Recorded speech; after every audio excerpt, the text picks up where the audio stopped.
Okay, here we go. Stand by. 3, 2, 1, action. Assume nothing. Brash, bald-faced blasphemy. Question everything. I find it extremely hard to imagine. Open your eyes. It is quite all right to be an atheist. The fastest growing group of people in the country has been measured as being those who have no belief or who are atheists. You don't have to be apologetic or quiet about it. Challenge the opposition. You see religion on 100 fronts losing the argument. And start thinking. This is the Thinking Atheist worldwide. We are going to be in Washington, D.C. this Friday night, and I'm jazzed. It's going to be an awesome evening. We're going to be at American University at 7 o'clock this coming Friday night for a free event, bringing out a big presentation. We'll do the signing and the meet and greet, but it's mostly just a chance for all of us infidels to hang out together. And I've done a lot of these, mostly in the springtime, and we had an opportunity because I'm going to be in D.C. this weekend. On Saturday, I have the privilege of sitting down for an on-camera interview with Richard Dawkins. And I'm not saying I'm terrified. I'm not saying, look, I don't have nerves about sitting down and interviewing somebody, all right? The challenge for somebody like me is this. What do you do with a guy who's been interviewed for 4 decades? He's a guy who's been probably asked just about every question in the book, And so I always think when I sit down with somebody, I want to make sure that they're not just marking time, but they're also enjoying themselves. And so I'm sort of formulating the style of the conversation, and I'm really looking forward to it. That's going to happen on Saturday. I'm going to record the whole thing. It will release in podcast form in early October, and then the video of the interview will release a couple of weeks after that to the YouTube page. So it's going to be a great weekend in D.C. If you want to come join us Friday night, just go to my webpage, thethinkingatheist.com/tour, and you'll see not just the details for that, but the Florida Humanist Convention and Skepticon, which are both major events coming up in November. My guest tonight, Dr. Andy Thomson, is a staff psychiatrist for counseling and psychological services at the University of Virginia Student Health Center. He also does a lot of work in forensic psychiatry, has his own private practice, and he's author of the book, Why We Believe in God, a concise guide to the science of faith. He's probably analyzing me right now. Dr. Andy Thomson, I'm glad you joined us for the podcast. Glad you're here. Thank you very much for having me, Seth. I saw you speak in Boston at the Atheist Alliance of America National Convention, and you had such a good speech about the mind as it relates to belief and the physical effects that often manifest from religious notions or religious practices. And, you'll be able to speak about this so much better than me. That's why you're on the show tonight. But let's just start off by saying right off the bat, you're a non-believer. You are an absolute atheist. Is that right?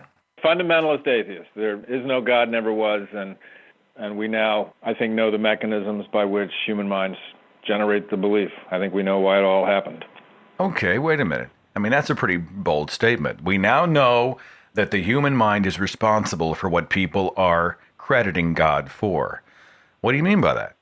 Well, I think one of the great unkept secrets is that we now have before us a basic, comprehensive psychological science of religious belief. We know the mechanisms by which the human mind generates, spreads, and consumes religious beliefs. And I think there's a group of scientists out there. It was a large effort. There's a lot of people. But if you step back from it, their work comes together, and you have this, I think, very clear understanding of the mechanisms by which we're all vulnerable to generate supernatural beliefs. And we're all the same species. We know the history of our species. I think you can see some of these mechanisms in our primate and ape ancestors, and then these mechanisms are obviously more sophisticated in us, but they come together and they generate souls, gods, heavens, and the various religious beliefs that we've seen over recorded history. Do you think we're hardwired for this? Is this part of how we evolved? Well, I think that's not the proper question, really. Yes, in a sense, we're hardwired, but we're actually hardwired for other things that then are used to generate religious beliefs. Let me see if I can illustrate it. For instance, you are hardwired with the attachment mechanism, the basic mammalian attachment mechanism, parent to child, intimate to other intimate, that basic attachment mechanism all of us have. It's part of our mammalian ancestry. And so we're all hardwired for that. The attachment mechanism is one of the mechanisms used in religious belief. Think about a 2-year-old child. What does a 2-year-old child do when it's distressed? It comes over to you and reaches up to you and asks you to pick the child up. That's your basic attachment mechanism. Go to a Pentecostal worship service. What are they doing? They're reaching up, hands raised, pleading to be picked up, in a sense. You see that basic attachment behavior. So the attachment mechanism is something we're hardwired for that gets utilized in religion. That's just one example. Another example would be, while you are listening to me, and the people in the audience that are listening to me, you will probably think about a conversation that you need to have with somebody else later today. You'll have a thought, ooh, I need to talk to George tonight about our trip next month. And you're listening closely to me. And yet you can simultaneously think about a conversation you need to have with someone else. That's called cognitive decoupling. It's a fancy word for our ability to have a complex social interaction in our mind with an unseen other. We do it all the time. And it's something that we're particularly good at, and maybe one of the unique aspects of our species. But that's a mechanism that evolved originally for other purposes. It evolved to help us negotiate social relationships. And it means I can think about what's going on in another person's mind without requiring their body to be literally standing before me. And I think you can see that that allows us to have a social interaction with an unseen other, in this case, a dead ancestor or a god. And what's interesting, and the reason I use that particular example to illustrate it, because it's a really nice example of, quote, hardwiring. Think about your brain, and imagine for a moment we slice it down the middle. Along the middle part of your frontal lobes, like right between your eyes, that's the part of your brain where you process your own thoughts, feelings, desires, intentions. That's where you process other people's thoughts, beliefs, desires, and intentions, the non-physical attributes. Now, in terms of your own body, you process sensations from your own body, your hand, your arm, your leg, in the lateral or outside cortex of your brain. Similarly, if you're looking at somebody else's body, you process their body in the lateral aspects, the lateral cortex of your brain. So at the very basic architecture of your brain, at the very basic hardwiring of your brain, the mind-body split is built into our very neuroanatomy. And so we perceive minds as separate from bodies, which of course they're not. So the very default setting of our mind-brain is that we process minds and bodies differently and as separate. So the idea of a mind separate from a body is just sort of a given. And it's very important. Because, I mean, if I had to think about what's going on in your mind with you sitting right before me, that would be a very huge hardship. I've been able to think about, well, what's the conversation with Seth going to be like? What's he going to ask me? I can call up your voice, and I can think about what we're going to be talking about today without you being in front of me. And so this idea of minds separate from bodies, I hope you're starting to see that it's just one short step to the idea of a soul, a person or a soul separate from a body that lives on or goes elsewhere. So wait, if someone says there are things that happen physiologically in the body as a result of a prayer. They gathered around and they said a prayer, I had the flu. And 6 hours later, I felt tremendously better. There is a scientific explanation for this phenomenon. Is that right? Yes, and your prayer being answered is not one of them. Well, I want to talk about the placebo effect, but first we need to properly define placebo. Well, the placebo effects, it unfortunately has a negative connotation. that actually derives from religion. It comes from and there was a verse in the Bible that says, I will walk with the Lord in the land of the living. It got mistranslated into, I will please the Lord in the land of the living.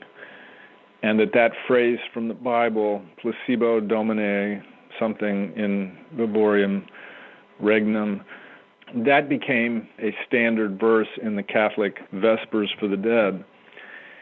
And it became associated with priests who would charge exorbitant fees to sing the Vespers for the Dead.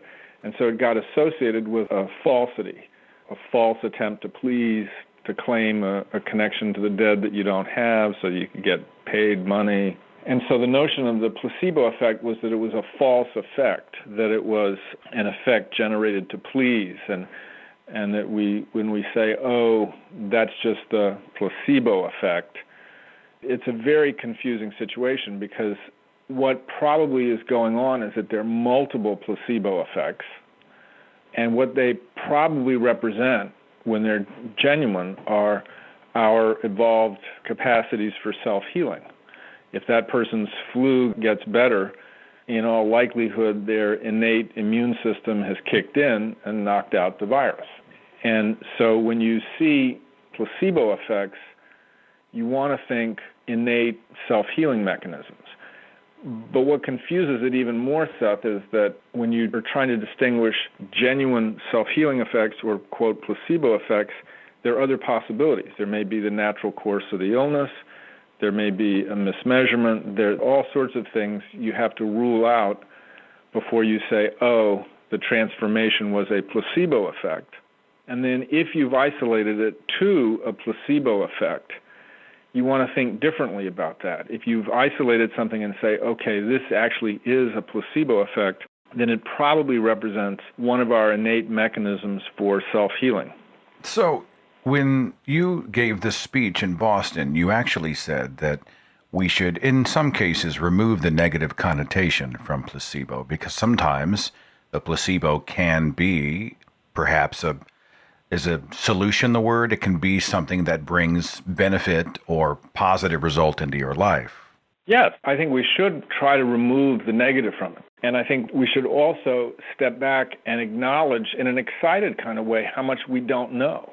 Because I think the whole area of placebo effects is one where the science is new, it's very interesting, we don't understand a lot, but there are clear mechanisms for self-healing and things that trigger those mechanisms.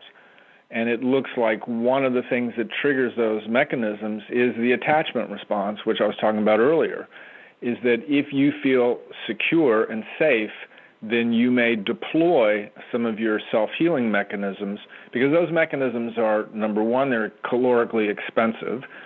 Number two, some of them are dangerous, and that's why we have autoimmune diseases. I mean, our innate immunity can knock out an organism that's infected us, but it can also do damage. And so you don't want to deploy your innate self-healing mechanisms unless you feel safe. And so the attachment mechanism may be one of the things that triggers them. And there's not just one placebo effect, there are probably multiple placebo effects that represent our capacities for self-healing. And if you step back from it and think about it, it would only make sense, because we're animals and plants, through their whole evolutionary history, if they were going to survive or survive long enough to reproduce, which is what basic evolution is, if they're going to survive long enough to reproduce, they have to have mechanisms to protect themselves from injury and illness and infection. They have to have mechanisms that repair and recovery.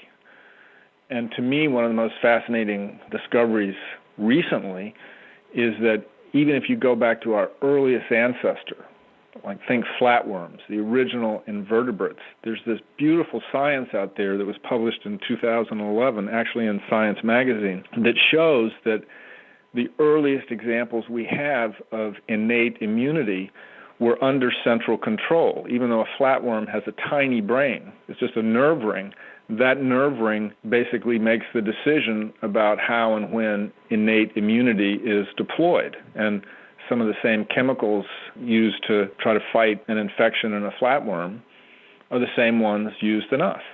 But so that these self-healing mechanisms are under central control, and things are needed to trigger them. And that's what your placebo effects probably are. They're self-healing mechanisms that get triggered in certain situations. The degree to which I trust you, if you are assisting me, will actually impact how that effect works in me. I saw that you used several examples, and I'll ask you to give them again here, but you come over and you act as an advocate in some way for someone, whether it's a protective thing or what have you. Their level of trust in you will actually change the level of response physically inside them. There are physiologic changes to such things as touch. We now know that a friendly touch will release endorphins, will release oxytocin.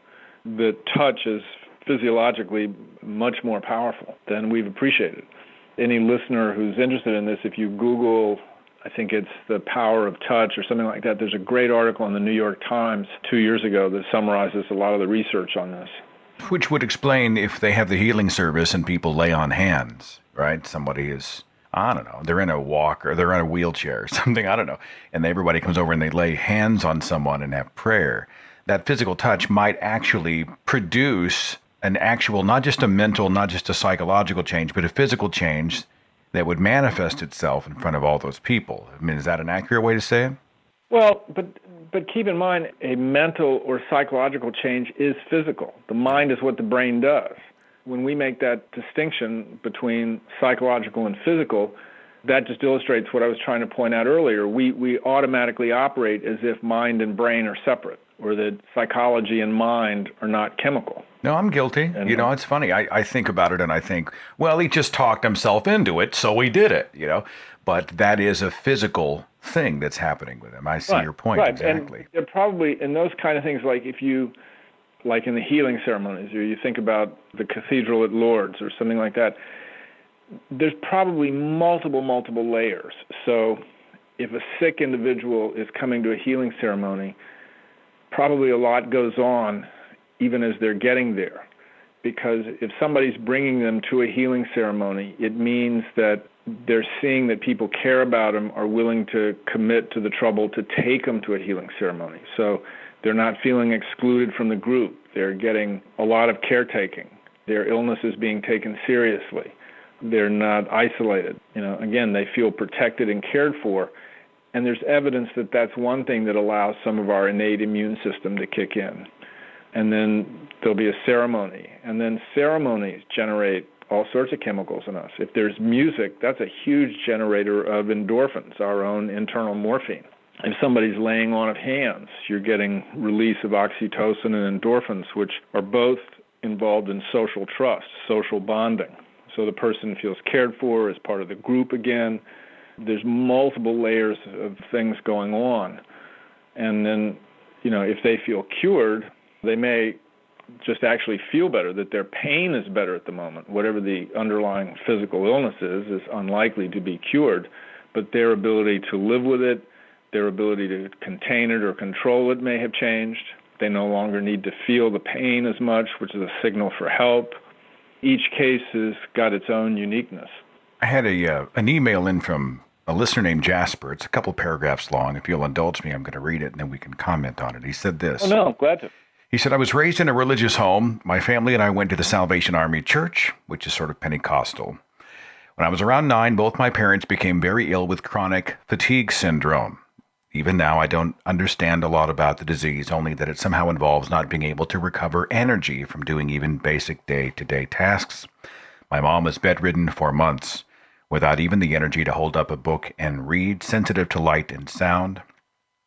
He says, I left Christianity when I was 15, and a few months later I moved to Saudi Arabia with my parents. My dad found a job there. While we were there, he says, my parents met a pastor I'll call Peter. He was very Pentecostal. He believed in the baptism of the Holy Spirit and the speaking in tongues. And he believed in divine healing. He's a very intelligent, charming man. My parents fell under his spell almost immediately, much to my dismay. When Peter told them that pictures of dragons silk-screened onto t-shirts were demonic symbols, they threw the shirts out. They started speaking in tongues. They prayed and studied their Bibles every day, and they claimed healing for themselves. Jasper says, about a year later, my mom came up to me and told me she'd had a vision of God or angels telling her she had been healed. And I said, oh, that's nice, and I brushed it off. But somehow she was. Slowly, both she and Dad began to have more energy, and today they're completely better. There's no cure for chronic fatigue syndrome. When they were diagnosed, the doctor said they would have it forever. Even Mom's temper is better, and I don't think she's had an attack in almost 10 years. To this day, I don't really have anything to explain their recovery, except for the placebo effect. I know it can't have been God. Dr. Thomson, did you want to speak to that? That is a lovely example. A lot of things here. Chronic fatigue syndrome is not understood, and there are a lot of different theories about it. It was originally thought to be maybe depression, that people who had chronic fatigue, some of them had a form of depression, virus, that it may be related to mono. My understanding is we still don't have an agreed upon etiology for chronic fatigue syndrome. And, we hear that both parents were disabled by it. They then go to Saudi Arabia, so they're functional enough to go to Saudi Arabia. I would think Saudi Arabia would be a very stressful transition. They would feel alone, isolated, who knows. They fall under the sway of this pastor, and they find a group, they find a calling, they find meaning in their lives. They are part of a Pentecostal group. They're surrounded by like-minded people. They feel safe and secure in the group.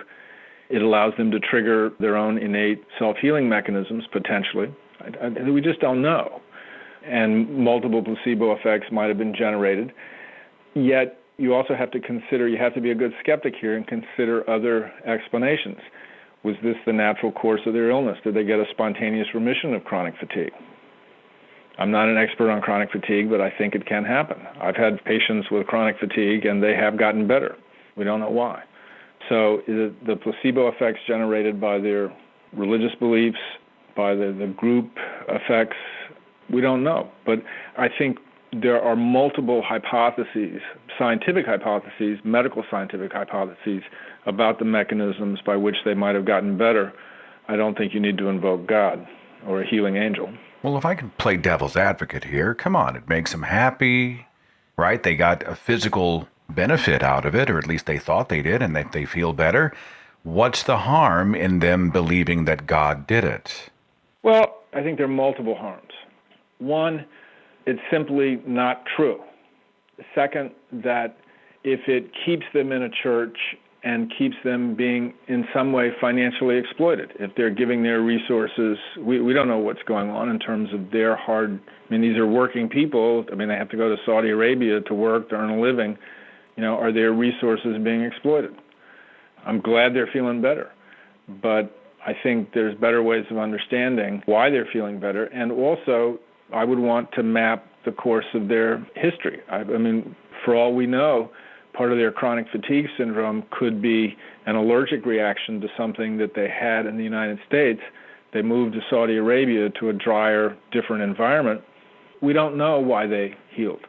And I think it would be better to remain, for them too, to just know that they're healed, they're better, without having to invoke religion as the explanation and insist on it. I'm reminded of the website, Why Won't God Heal Amputees? It seems when people are healed, it's always of some sort of it's never the regrowing of a severed limb. Yeah. Nobody at Lourdes ever got a limb grown back. And one of the interesting things is nobody that lives in the vicinity of Lourdes has ever gotten better. I'm just saying. This is one of those questions that when I was a believer, we were just never trained to ask. We were never encouraged to say, well, how come so-and-so's sniffles are better today, or his temperature went from 103 to 101, and that's God. But the poor guy who, got his legs blown off in the Iraq War is still stuck in a wheelchair. It's just one of those things that's an uncomfortable subject to broach. And people are very protective of God. It's funny how they seem to circle the wagons. Right. If he's all-powerful, why do we need to provide excuses for him? And why would he require us to come to his defense? Why would it require us to rationalize his obvious failures? But you don't respond to the charge that, you can't prove it isn't God. You can't prove that something miraculous did not happen in the life of this mother and father in Saudi Arabia. It very well might have been God. I mean, that's the charge we're going to hear. Yes. And I think you have to go back to a couple of things. One is that, yes, that is a possibility, but to weight it to the degree that it is given weight is simply wrong. That the likelihood of that being the explanation is remote, and you will never be able to prove it. I mean, you can't prove a negative. You can't ultimately prove that there is no God. I mean, my favorite is George Bernard Shaw's, that, we can't prove that there's not a teacup orbiting the planet Pluto, but the likelihood of that is remote, and that the likelihood that a miracle cured the parents is remote. And that when believers say that, well, you can't say that it wasn't a miracle, they're trying to say the miracle has the authority, sort of elbows out and pushes aside all the other more likely, more probabilistic explanations. One more thing on that, which I think is useful, at least it's helped me, is I think one of the best responses to this kind of thing I've heard is from Carolyn Porco, the astronomer. And she put it this way, that as a scientist, or even as a scientifically literate individual, we would have to say, yes, you can't absolutely say that it's not God, that it's not a miracle.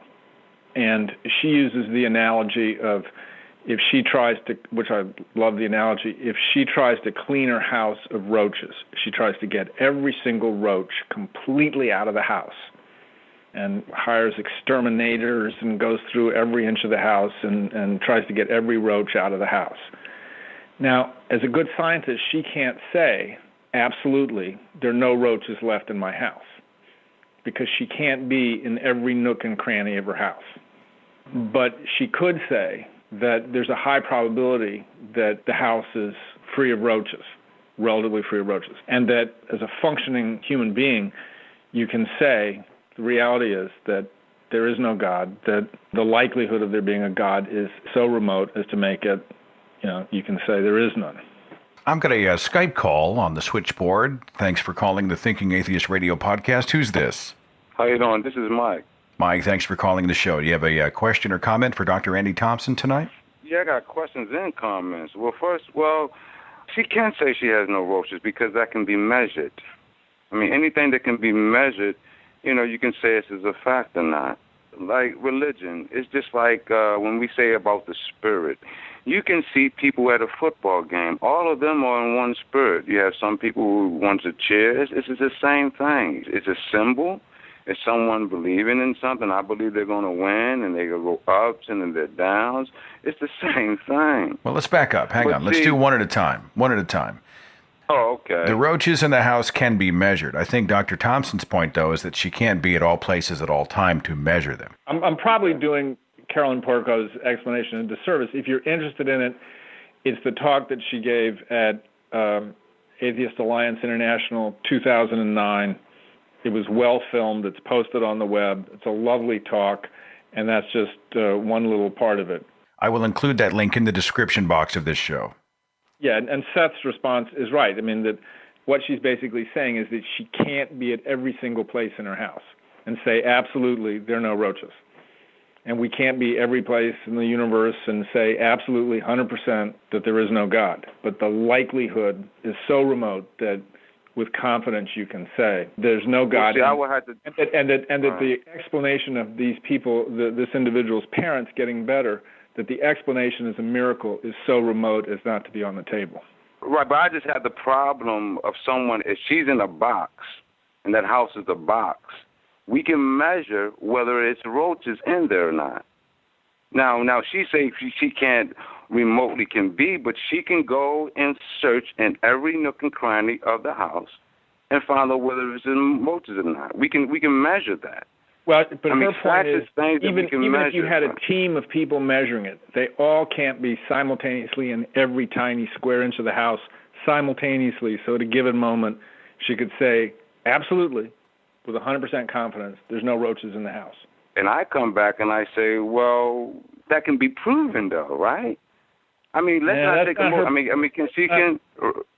Well, no, I know that's her take, but, I mean, some things are facts and some things are not facts. I think her point is that she would, in a sense, arm us to be able to say, just as a matter of everyday discourse, that it is a fact there is no God. That was my understanding of her point, that we don't, as scientists, we have to say, you absolutely can't prove it. But she was saying you don't have to, in everyday discourse, she felt you could say, there's a fact, there is no God, get over it. That was my take on the example. And right, because, see, no one can call me an atheist or agnostic. Because my question is, when someone says, do I believe in God? And I say, before I answer your question, describe God to me. Because anytime you ask someone, do they believe in something? Do you believe it's going to rain tomorrow? Well, I've seen rain before. I can describe rain. If you ask me, do I believe in something, before I ask that question, I say, give me a description of it. If you cannot give me a description of it, there's no reason asking me the question. How can you even think about something that you can't describe? Well, I think most people have a description for God, do they not? Whether it's the Abrahamic God. Right. Now, it's not something that they've seen. Right, exactly. Right. So it's not something that's common understanding. You and I both seen rain. We know what it means to. Do I believe it's going to rain? We both. And then I can say yes. Rain. Right. Now, you just said that no one can describe it. So if you can't describe it, why are you labeling it? You only label something that you can describe. That's a fact. See, I stay with fact and theory. I know facts and I know theory. And I say again, describe to me. So once they describe it, every word that they use to describe it, it has no description. It's vague. When you say spirit, you can't even describe a spirit. When you say the divine, describe it to me. Fair enough. Thanks for the call and thanks for your opinions. I do appreciate it. All right. I'll try that tactic next time I get in an argument with a believer. I'll give it a run.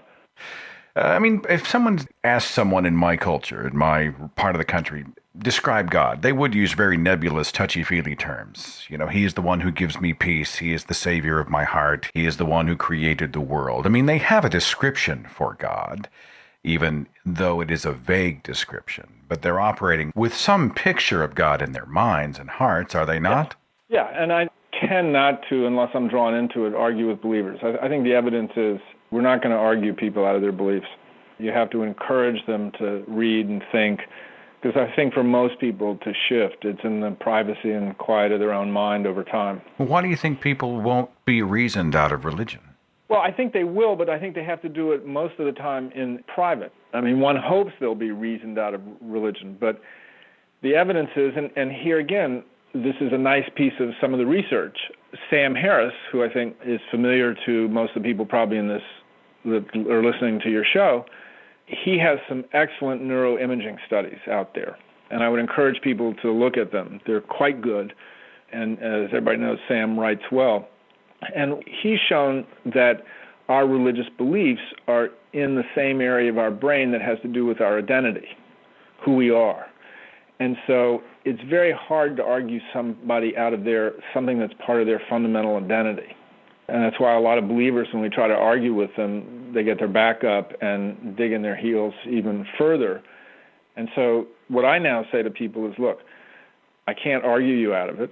I wouldn't want to argue you out of it.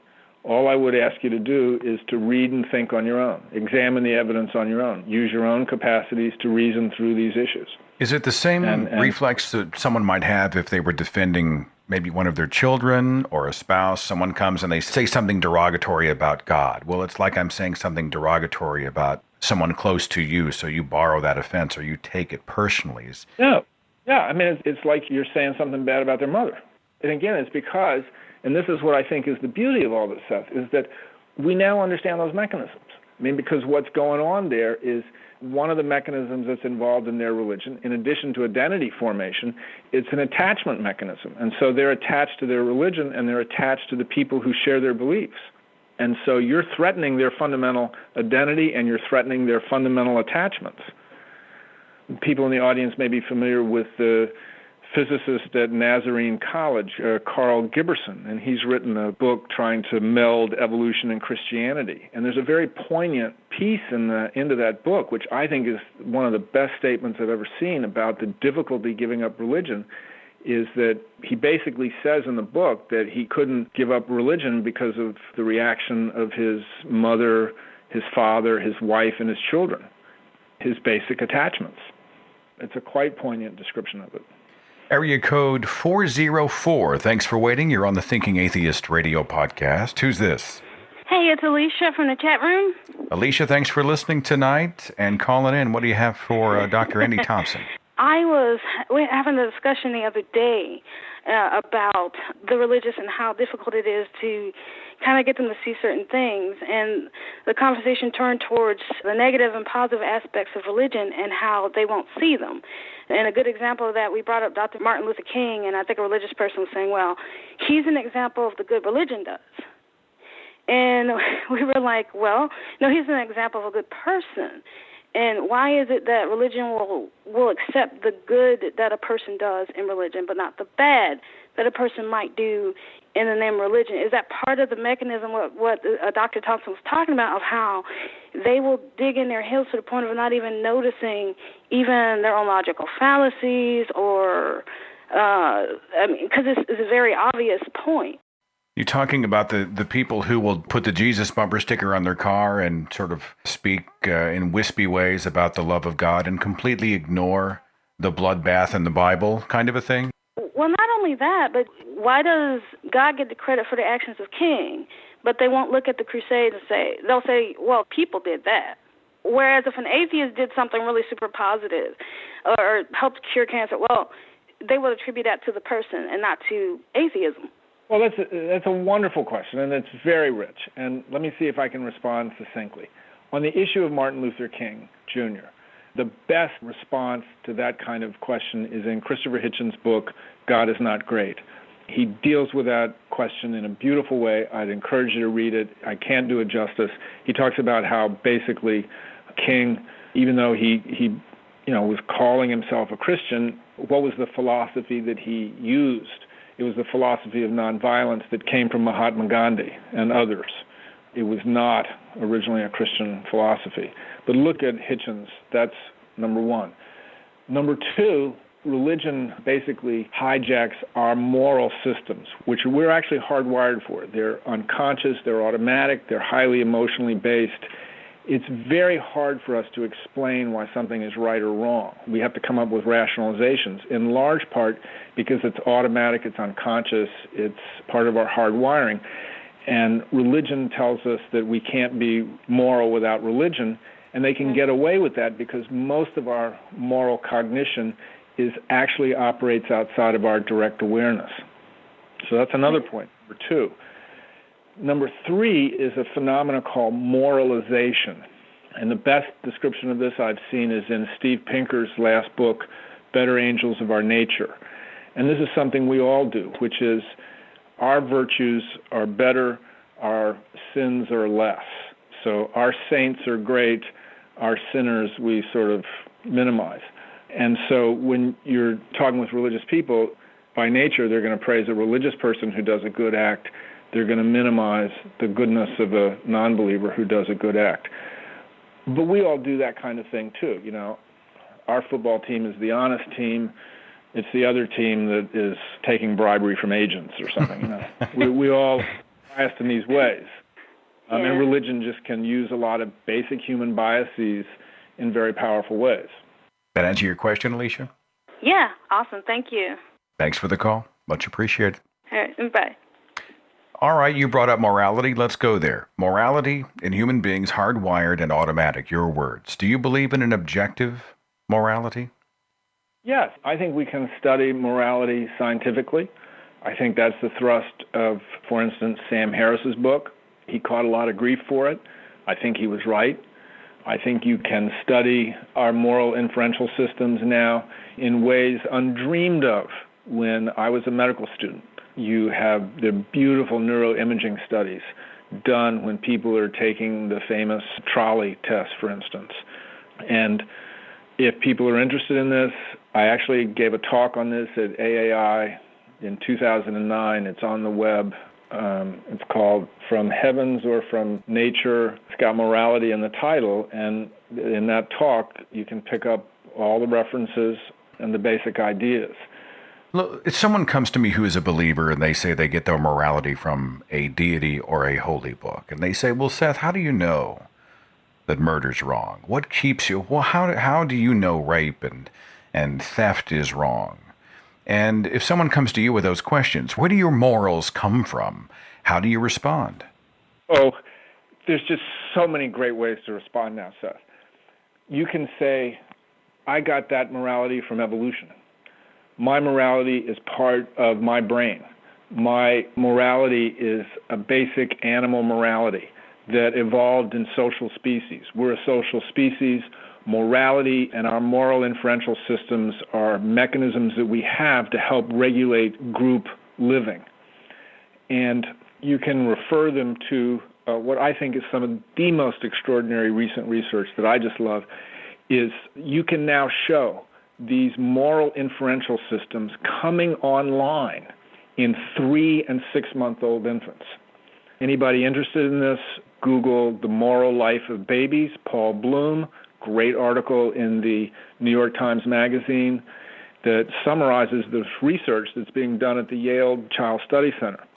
Also, while I'm giving references here, Steve Pinker has a nice essay called The Moral Instinct in the New York Times Magazine that'll give you an introduction to this new science of morality. But let me get back to the children, because it's just fabulous stuff. And it was so important that when the first papers came out, they were published in Nature, the most important scientific journal. And you can take like 6-month-old infants, and anybody who's been around an infant knows how immature a 6-month-old infant is. They're sitting on their mother's lap and they watch a puppet show. And a puppet helps another puppet up a mountain. That's the helper puppet. There's another puppet called the hinderer puppet, and when the puppet is trying to go up the mountain, the hinderer puppet knocks it off the mountain. You show the puppets to the 6-month-old infant, it will orient towards and try to reach for the helper puppet. Now, you might say, so what's the big deal? It's huge. Basically, a 6-month-old infant is making a sophisticated social judgment about agents who are interacting, who they've never seen before. Infant has never seen them before. The interaction between these agents has nothing to do with the infant. They're just observing it. And they can make a judgment about that behavior. They distinguish and try to orient towards the helper puppet. Now, you might say, okay, well, this is a child that's just reaching towards the nice puppet. Here's where it really gets wild. And not wild, but just beautiful. Beautiful science. If another puppet punishes the hinderer puppet, so aggression, nastiness is being used in the service of punishing, the child will orient towards the punisher. So the child is making a distinction about a good and bad act and also the bad person being punished. And these are pre-verbal infants.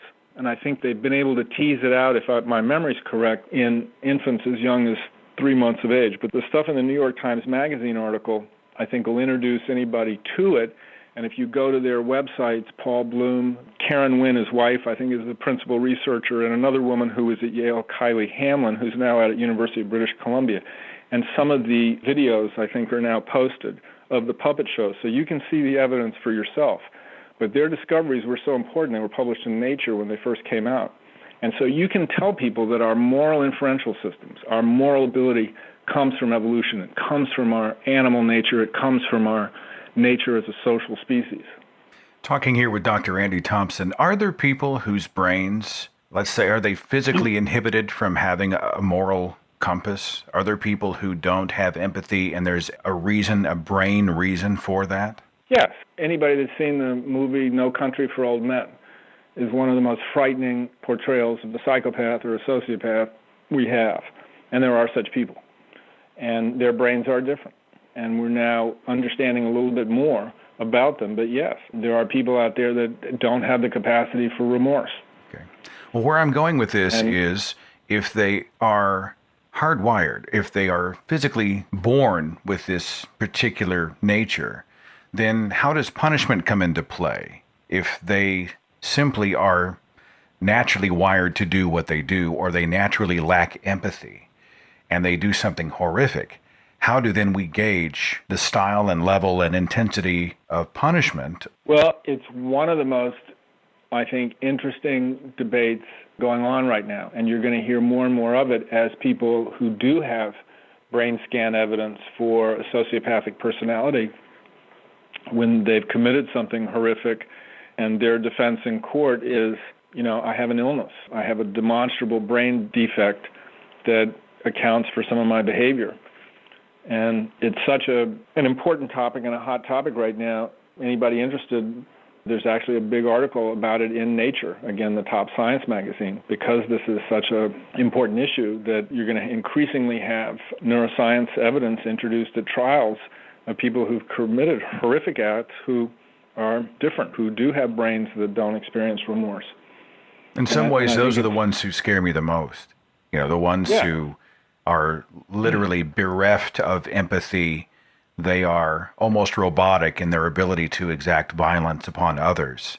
There's no guilt, no shame, no second guessing. Those are the people that give me quite often the most pause. Yes, and they should. And they should give us pause when they become political leaders. Fortunately, it looks as if most of them get into trouble and into jail pretty early in their lives. Yet we, I think, also have to be humble about this, because all of us have the capacity for dehumanization. All of us have the capacity for treating the other group as dehumanized, as the same mechanism in our head as we use for prey animals. So all of us have that capacity not to feel particularly moved or empathetic towards even whole groups of people. Are you saying that we all have a dark side?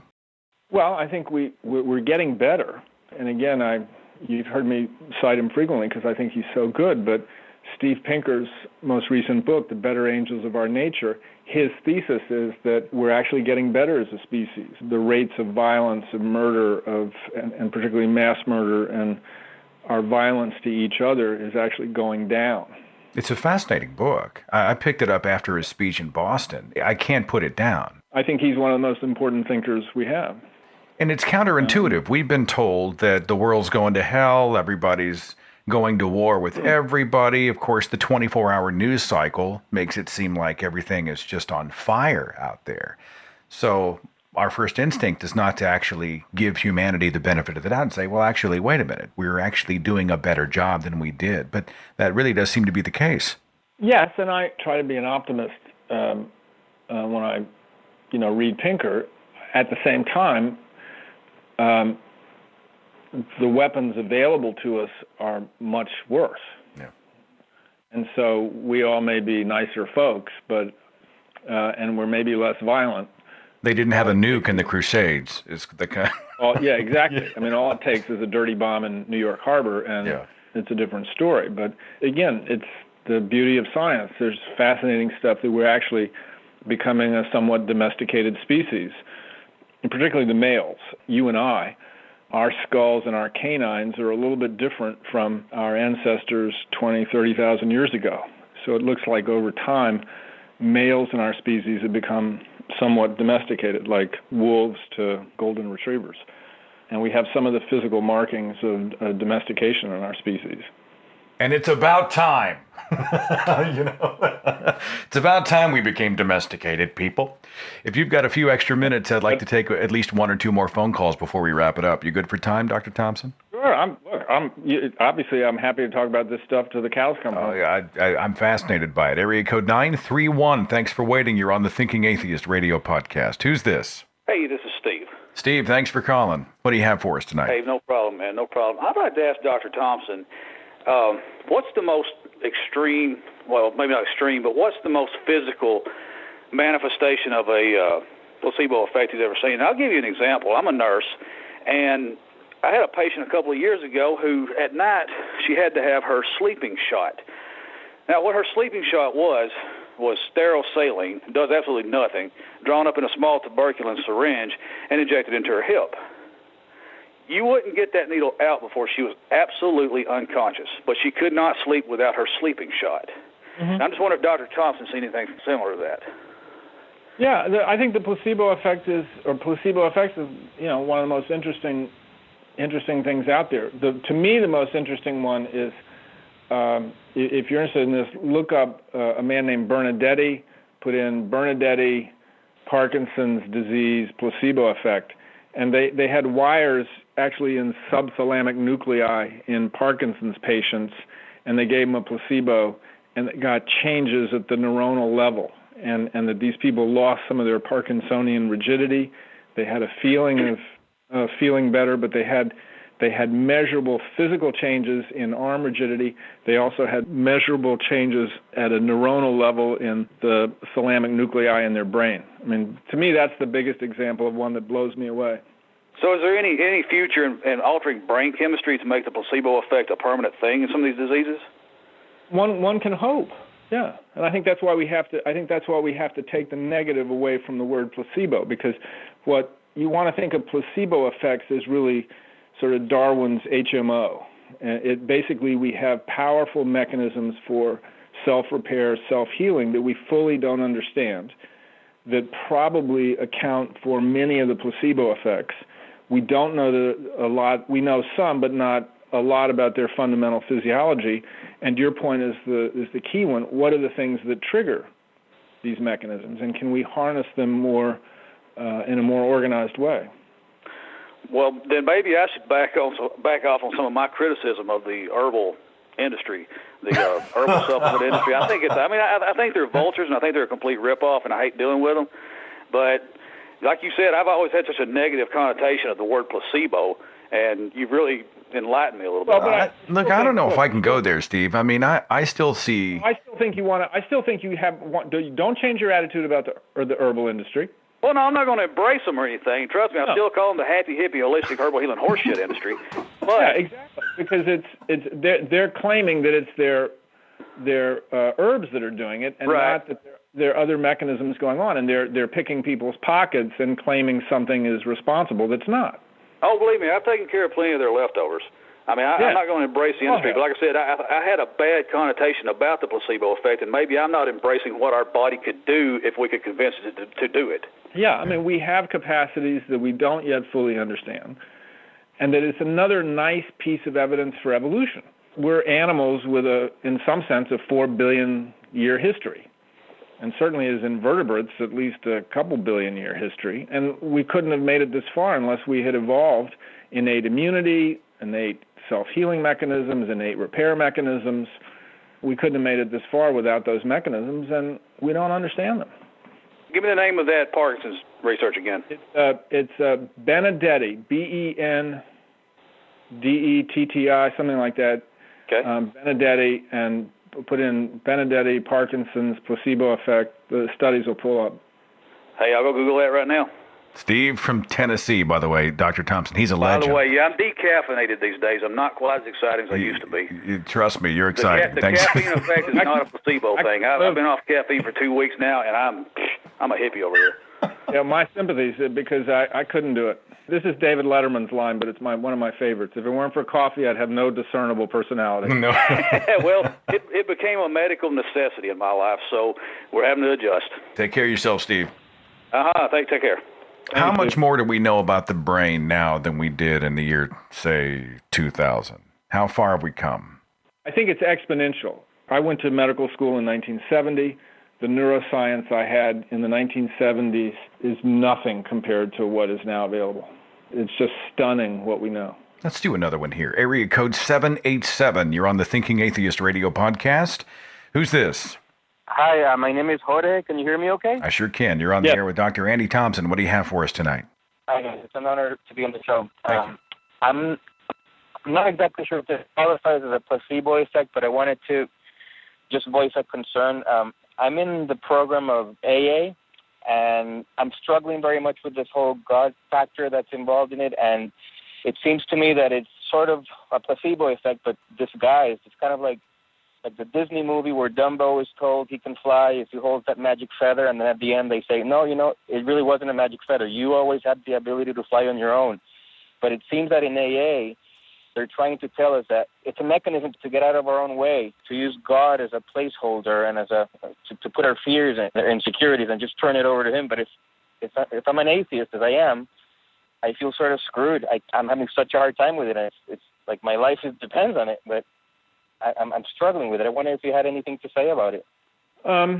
My heart goes out to you because one of the real problems we have is that, alcohol problems are severe, and the fact that we don't have secular AA, the fact that we don't have regular organizations that utilize the good parts of AA and remove the religious aspects is a real tragedy. And if you look at, I think it's the lawyer, writer, Wendy Kaminer, Kaminer, I think she has written about this, others have written about it, and I think what you have to do is you have to try to take the good parts of AA and just try to, as best you can, ignore the religious nonsense. I know, it's so incredibly difficult. It's not the same exact analogy, but I always tell my friends it's kind of like perhaps like being an African American and needing to go to a KKK rally. That's where they have the groups. They just hold them in a KKK rally. And yeah, that's a great analogy. Yeah, I mean, and they can say, well, we're not doing that anymore. We're not killing anybody, but you still have to hear all these words. And I constantly feel like I'm not a part of, like I'm left out, and it triggers back memories of when I was, in Catholic school. And anytime I would voice any discontent or anything that I couldn't explain, the priest would look at me with this condescending smile and be like, oh, that's pride and arrogance. And here in AA, anytime I voice any discontent or any questions, they look at me and they say, that's your ego. It's like we're never allowed to think for ourselves. And if we are, then it must be the addict that wants to find a way to use. That's always the cop-out, and it's so infuriating. I do feel, My heart goes out to you because it is really tough. I've got a close friend who's had really severe alcoholism, relapsing, and his being able to find effective treatment and to be able to utilize the good parts of AA has been close to impossible. If I may, there is an organization called SOS, Secular Organizations for Sobriety. Now, I haven't completely vetted all this, but they've been featured at CFI and other secular sites and organizations, so you might check them out. Yeah. Thank you. I knew there was stuff out there. The only thing I could pull up was Wendy Kaminer stuff. Yes, thank you. No, I have checked them out, Seth, and I actually owe you thanks for that because I found them through a recommended link when I was watching some of your videos on YouTube, and that might be the solution. But the only problem is that AA is the mothership, and it's the one that has all the meetings and all the times to go to, and it's very accessible. I left a message to the SOS people. And there's barely enough meetings to cover what I would need to go. And I live in the Bible Belt, and I don't know of any SOS meetings here. I'm a psychiatrist, and all of my patients who struggle with alcohol, they have to go to the local AA meetings.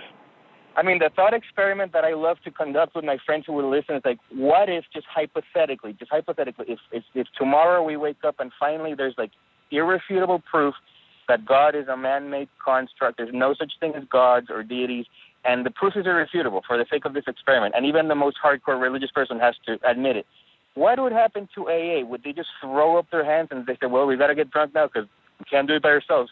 No, we'd be forced to do it without the God, which is what we're doing. They just call it a God. Yeah. Oh. Well, see, my point is you don't have to wait to wake up tomorrow. Today you can say, we know that there is no God and all this religious stuff is products of human minds, and we know the mechanisms, and you don't have to wait till wake up tomorrow to be able to say that. You can say that today.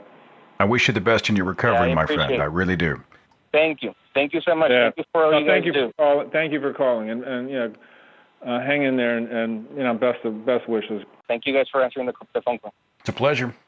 How prevalent is God in psychiatry? I mean, are people using psychiatry to preach, to proselytize? You know what? You need God. Is this happening when people are going in and receiving treatment or counseling or what have you in psychiatry?